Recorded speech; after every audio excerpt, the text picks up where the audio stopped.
djeco moja. Idem u mlin. Budite pažljivi i ne otvarajte vrata nikome.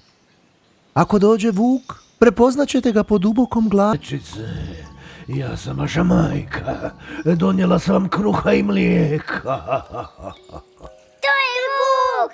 To je vuk! Kozlići su se prestrašili, ali najstariji je rekao: Nisi ti naša mama, imaš predubok glas i crne šape. Nećeš nas prevariti!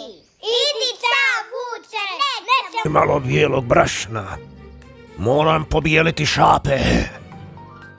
Kad se vratio, pokucao je opet, mekano i pjevno. Otvorite, mama se vratila. Kozlići su pogledali kroz prozor i vidjeli bijele šape. Pomislili su da je to stvarno njihova majčica i